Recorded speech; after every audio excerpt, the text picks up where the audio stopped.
When you book a Best Western hotel, every booking supports proudly independent hotels. Booking real good.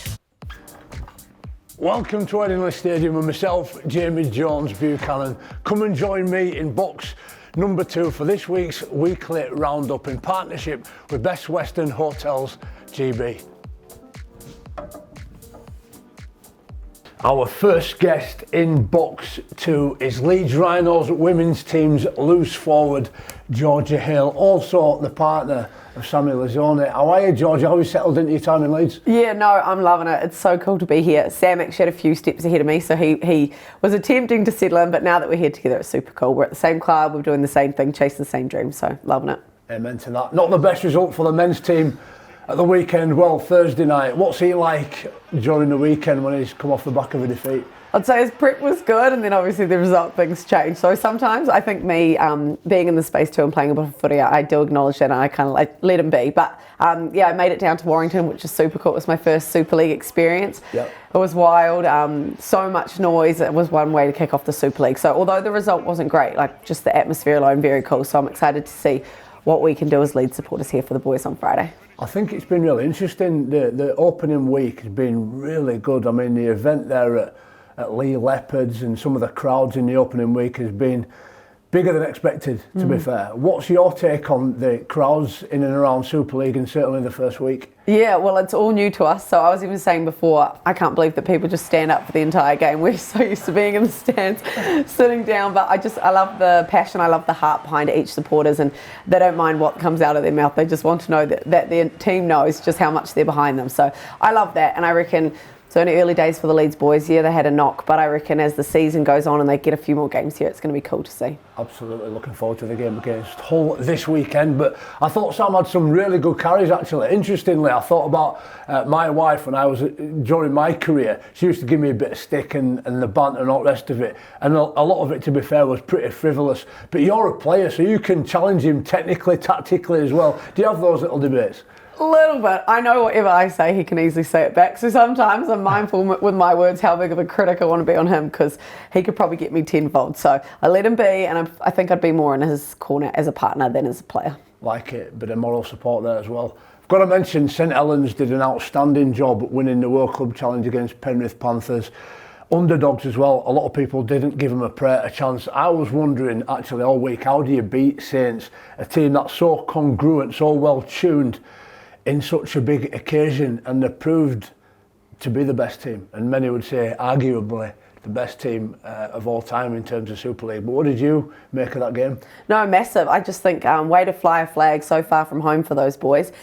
We know Bowsy and Connie Harrell pretty well, so I think the culture of the team speaks volumes. You know, they like the footy they're playing, but more importantly, who they're playing with. So it's cool to see our friends shining in that space, and then they go home and they make a mark in the NRL, which is, would say, the most prestigious competition in the world. But I don't know, now we can question that. Yeah, we can argue it. I think the England game's not too bad. They might get a bit of a shock.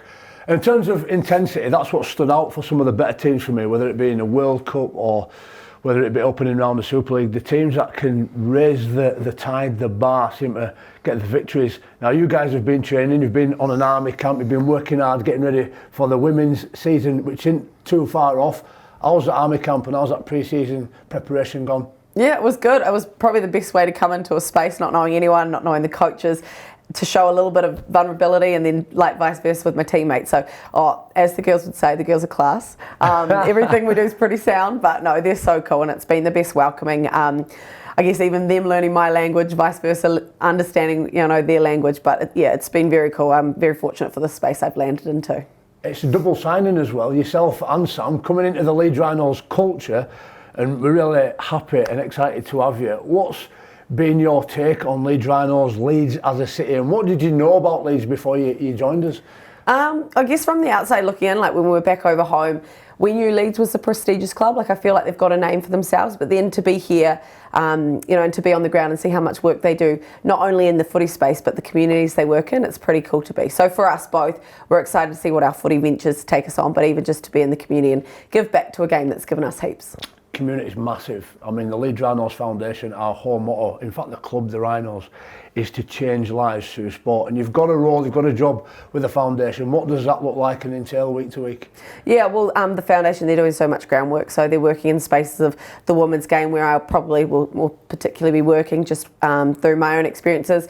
They work in inclusion spaces. There really isn't any area that they don't reach out to, which again speaks volumes. So personally, my role, I want to really help with the girls' development. You know, I was once a young footy player and I just showing the pathway. Although I'm a Kiwi girl, like I've got my experiences on my side, but just knowing girls here can strive and play for the Rhinos, and one day they could potentially play for their country too. So I might just be able to give them a little push on the way. It's interesting you mentioned country there. The World Cup was amazing for me. Really enjoyed it. The women's game especially, and the wheelchair was a lot higher of standard than what a lot of people expected. There is a disparity though with the Australian team, who were phenomenal. I watched them there at Old Trafford before the Men's World Cup final. What do we need to do in this country to get up to speed and to match the Aussies on the same level playing field? Yeah, they're pretty good, and it's sometimes hard looking back to that game because heck, it is and it isn't a result of women's footy. You know, we play them a couple of weeks before, you know, we really give a good contest, and for us, you know, we would just wish that was our grand final game, but no, they really touched us up there on Old Trafford. And again, it's a reflection of how good they are. They're well resourced, they're well trained. Every single number, whatever the number they have on their back, they're professional girls. So I think we, as Kiwi girls, as English girls, we know that. We just got to better it, and to be the best, you've got to beat the best. So World Cup's only in 3 years' time, so hopefully not too far away. Good on you. We're all right behind you. Looking forward to this week. All FC coming to Edinburgh. Mr. and Mr. Smith, the master and the apprentice in some cases, very different characters, different coaches. Great to welcome Tony Smith back, and players like Brad Dwyer and Liam Sutcliffe as well. Sutty getting a try on debut there for Hull FC. They managed to scrape through a win, held on to a lead against Castleford. But what do you expect Hull to bring this weekend in their game against Leeds? I think they've got a big pack. We know Chris Sarte, Lingy Sow, you know, boys from home, and I think they'll stand their own there in the middle. So for Sam, he needs to step up and do the same, dominate that middle. But I mean, home game advantage for us. So the more fans we can get down here, I'm sure we've got the support behind our boys to do well. We've got a lot of pre-match entertainment during the match and after the game as well. We want to make the Edinburgh experience a fantastic one. I'm going to give you a little bit of a rundown a little bit later on of what that might look like. But in terms of what goes on the field, what challenges do you think Leeds Rhinos are going to face? Where are they going to get the win this week? Yeah, well, even in that Warrington game, like, they had a big pack, you know, and I think as soon as they made a dent and all their boys got in behind, kind of left our boys sitting on their heels and just rolling down the field. So I reckon if we can kind of make our mark in the middle of the pack, then the rest will be sound. And what about the travelling fans as well? The old faithful always bring an army. Round 1 of Super League was outstanding. The crowds would expect round 2 to be very similar. What's the atmosphere going to be like at Edinburgh? And what would you say to people out there who are thinking about coming along? Yeah, come along. Firstly, I mean, it's going to be my first game. I want to have the most enjoyable experience I can. I've heard the Leeds fans are loud. They're really proud of where they sit out there on their seats, so I'm looking forward to seeing all of that. She's absolutely hit the nail on the head. It's going to be a great atmosphere. We've got pre and post-match entertainment on for you. I'm going to give you a little bit of a rundown as to what that looks like. It's going to be a great occasion. Get yourself down, but check this out. We're back at Edinburgh on Friday night, and we can't wait to see you all. There's plenty going on around the ground, with live music in the south stand and a DJ set in the north. Face painters and balloon modellers can be found outside the club shop and in the south stand, where we'll be dishing out free Rhinos flags. Pre-match on the pitch, there'll be a DJ set, pyrotechnics, a light show and stilt walkers escorting Ronnie Rhino.